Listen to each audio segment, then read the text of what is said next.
On the last episode, I hunt a spot with several nice bucks. In this episode, I hunt the same property, but it's 1 week earlier. This hunt has two purposes. One, get a doe for the landowner who wants some meat, and two, see how the iron will broadheads perform. I've shot Rocky Mountain cutthroats for the last 4 seasons, and I've noticed certain shots don't produce a great blood trail. Their iron will broadheads, however, are also a single bevel, but with a bleeder blade. So, let's jump into the hunt.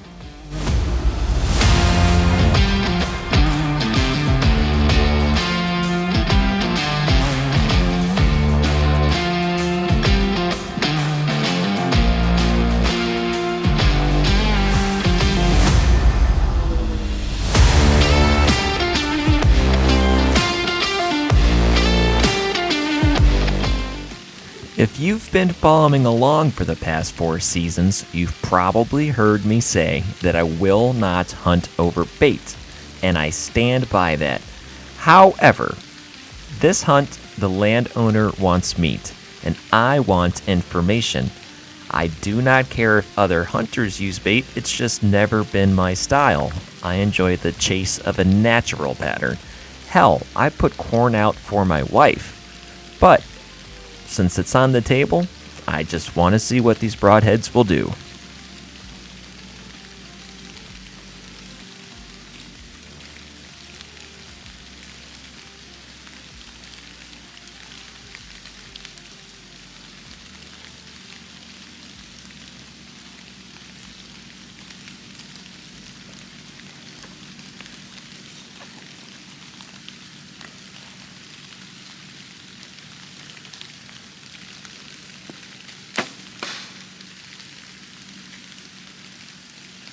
Do you remember me saying something slightly egotistical about hunting over bait?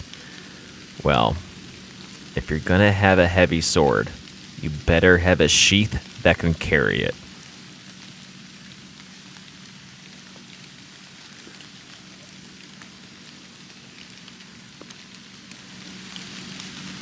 Ducked. I can't believe that. A deer's ability to duck a string will never cease to amaze me. This was only a 20-yard shot, and he dropped a full body's width just to get away from that arrow.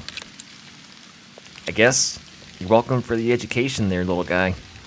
See you in a few years.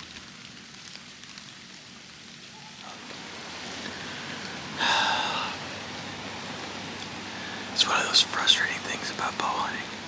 You can plan everything right, and then things just go wrong, because that's nature. Things aren't supposed to go the hunter's way. It's our job to manipulate.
can't tell what's going on right now. That doe that I shot, she's down. She just laid down.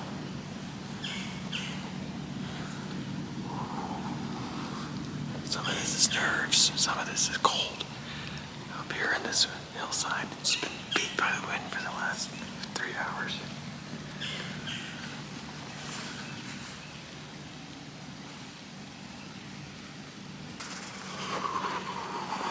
That's a lot of deer. That's 1, 2, 3, 4. 4 doe. I think one of those was a button buck, and then like a little 5 or 6 point. I don't think I got in my camera. Holy crap! It's exciting. I will say, I don't like the feeling of baiting. I don't care that people do it. My wife does it. I put the bait out for her. Had a lot of curiosity with these iron wells, and we owed the landowner here some meat. Got him on vibrate.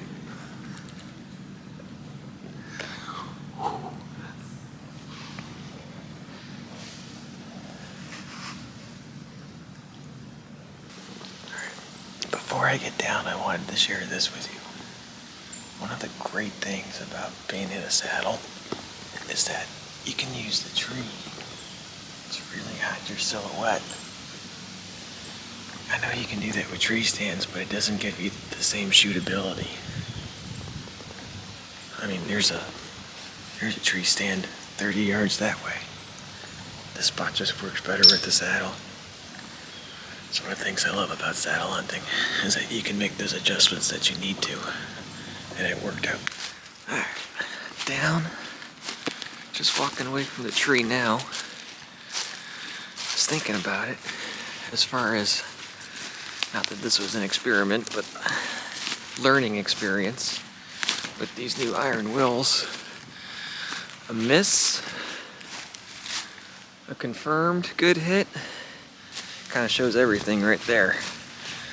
I'll be careful with the blood for obvious reasons on YouTube, but I'm here at the first arrow. The shot was, I guessed 17. 18.8. That's not a bad guess. Okay. Haven't touched anything yet. I'll share this with you guys.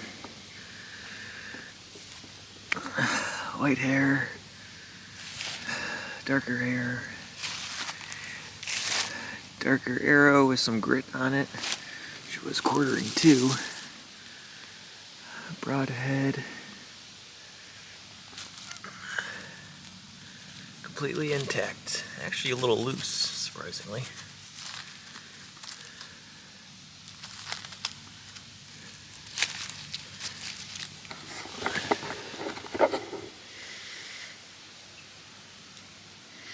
Does not smell like gut at all, so we'll see what that hit was.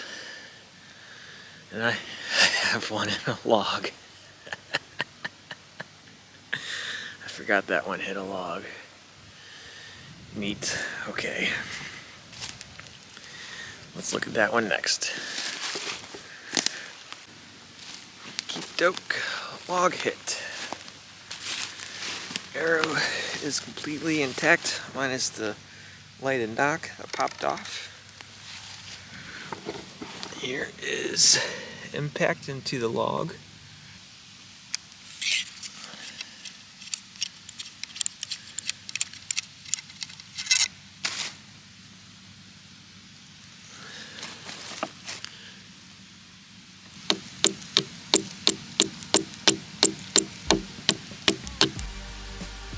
Alright, our log one is out.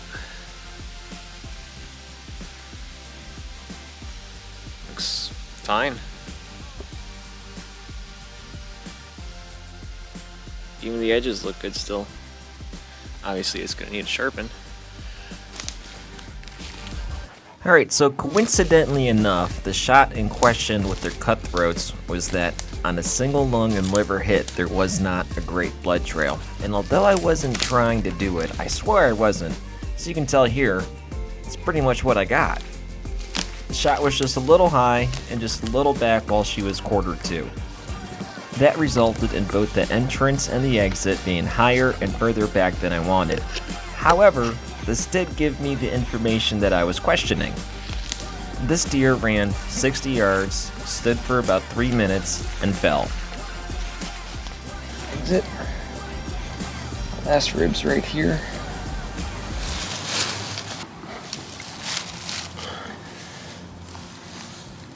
Here's your entrance.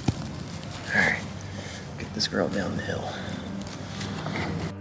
The iron will, 200 grain, single bevel plus bleeder blade outperformed the 200 grain cutthroats. Now granted, this was the first deer that I've taken with these broadheads, but it gave me the exact information I was looking for. There's still a lot of season left with a lot of opportunity to use these broadheads. I'm sure I'll get a chance to try them again. Oh, speaking of which, you're gonna want to see what's next here in Field of Food.